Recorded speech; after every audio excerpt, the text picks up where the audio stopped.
Hello everyone. तो आज हमारा पॉलिटी का फर्स्ट सेशन है। पॉलिटी में हम सबसे पहले कौन सा चैप्टर पढ़ेंगे? Historical background. वाई? बिकॉज कोई भी सब्जेक्ट एज अ डिसिप्लिन जब स्टार्ट होता है और आज जो उसका करंट हम पढ़ रहे हैं इसमें बहुत चेंजेस हुए हैं, बहुत सारी चीज़ें चेंज हुई हैं, कुछ स्टेप्स लिए गए पहले। तो आपको ये पता होना चाहिए कि जो आप डिसिप्लिन पढ़ रहे हो उसमें क्या क्या चेंजेस हुए थे, उसका आउटकम क्या था, ताकि आज जब आप वही चेंज को ले रहे हो तो आपको पता रहे कि हाँ इसका पॉजिटिव आउटकम था, तो we can take the change with some modifications.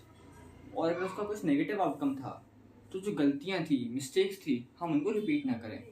इसलिए कोई भी सब्जेक्ट ऐसे डिसिप्लिन में हमें उसका हिस्टोरिकल बैकग्राउंड पढ़ना होता है। तो आज पॉलिटी में हम उसका फर्स्ट चैप्टर पढ़ेंगे, हिस्टोरिकल बैकग्राउंड, जिसको हम दो फेज में डिवाइड कर सकते हैं, company rule and crown rule. पहला फेज में क्या पढ़ेंगे? कंपनी रूल 1757 से 1857, जिस टाइम पे Britishers as a company rule कर रहे थे इंडिया पे। ठीक है, प्लासी के बाद फिर क्या हुआ?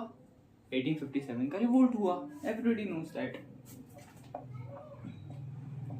और जब रिवोल्ट हुआ तो ब्रिटिशर्स ने बोला now we will directly rule in the capacity of crown, not in the capacity of company.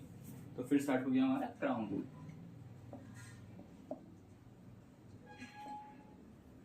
और फाइनली क्राउन रूल कब चला? 1858 से 1947 तक। और 1947 में वी गॉट इंडिपेंडेंस। अंडरस्टूड? तो आज हमारा फर्स्ट सेशन है, तो सबसे पहले हम पढ़ेंगे कंपनी रूल।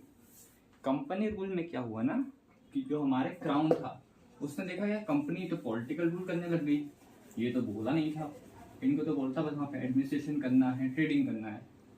तो कंपनी रूल में सबसे पहले जो क्राउन है उसने क्या डिसाइड किया कि हम इस कंपनी को कंट्रोल करेंगे, रेगुलेट करेंगे।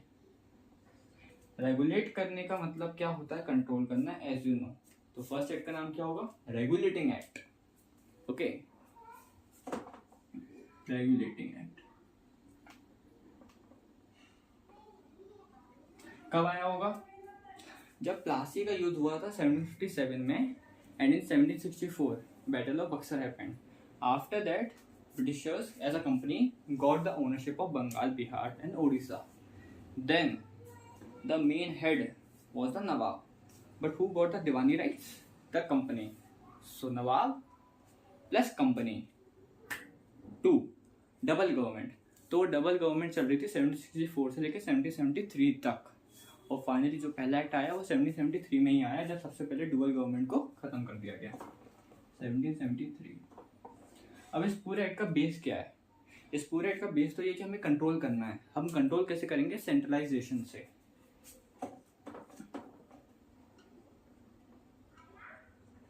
जो भी काम होगा वो एक हिरार्की रहेगी, उस काम का जो सेंट्रलाइजेशन में सबसे पहला हेड रहेगा उसको बोला जाएगा governor general of Bengal.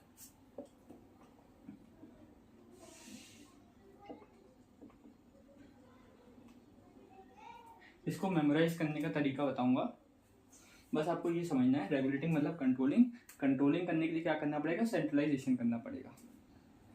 Centralisation में जो फर्स्ट पोस्ट थी वो थी गवर्नर जनरल ऑफ बंगाल, सबसे ऊपर। और ये कौन बना? वॉरेन हेस्टिंग्स, और इसी ने डबल गवर्नमेंट हटाया था।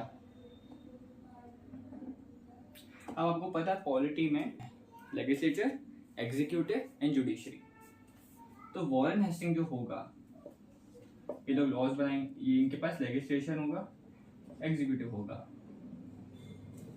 लेजिस्लेशन यहाँ पे लॉज तो बनाएंगे ना, इंडिया में रहेंगे तो लॉज बनाएंगे। ये लॉज है जो कंपनी को कंट्रोल करने के लिए क्राउन बना रहा है, बट इन इंडिया जब वो रूल करे तो उनको कुछ ना कुछ लॉज तो बनाने पड़ेंगे।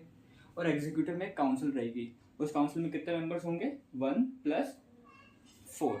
तो मतलब काउंसिल में एक हो गया वॉरेन हेस्टिंग्स और बाकी 4। अब ये कुछ नाटक ना करते हैं, इनके ऊपर भी तो एक ओवरसी अथॉरिटी होनी चाहिए ना। तो तीसरा क्या होगा? जुडिशरी होगी, जुडिशरी। तो जुडिशरी के लिए कौन आया?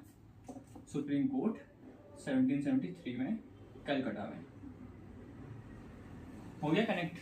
लेजिस्लेचर एग्जीक्यूटिव की पावर दे दी, कंट्रोल करने के लिए जुडिशरी भी दे दी, राइट। अब अगर आपको कंट्रोल करना है तो सबसे पहले तो आपको इनके फंक्शंस को डिवाइड करना पड़ेगा। ये है कंपनी के फंक्शंस एज एन एडमिनिस्ट्रेटर, और ये है पॉलिटिकल फंक्शंस जिसको हम कंट्रोल करने की बात कर रहे हैं। तो क्या किया, रिकॉग्नाइज किया, क्या रिकॉग्नाइज किया, पॉलिटिकल फंक्शंस और एडमिनिस्ट्रेटिव फंक्शंस। ये करो, ये नहीं करो, तो हमें बस इसको कंट्रोल करना है, यही इसका मेन काम था, पॉलिटिकल फंक्शंस।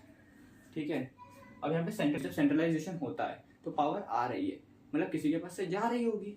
पावर कम किसके पास हुई, जिनके पास कम हुई उनको बोला गया सबऑर्डिनेट्स। और ब्रिटिशर्स जो थे उनके पास 3 प्रेसिडेंसीज थी, बंगाल, मद्रास, बॉम्बे। किसको सेंट्रलाइजेशन की पावर मिल गई, बंगाल को।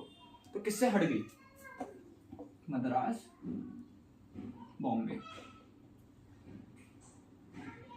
तो ये पूरे नोट्स हैं कि कंपनी रूल में रेगुलेटिंग एक्ट ऑफ 1773 में ये सब हुआ है एज इट इज।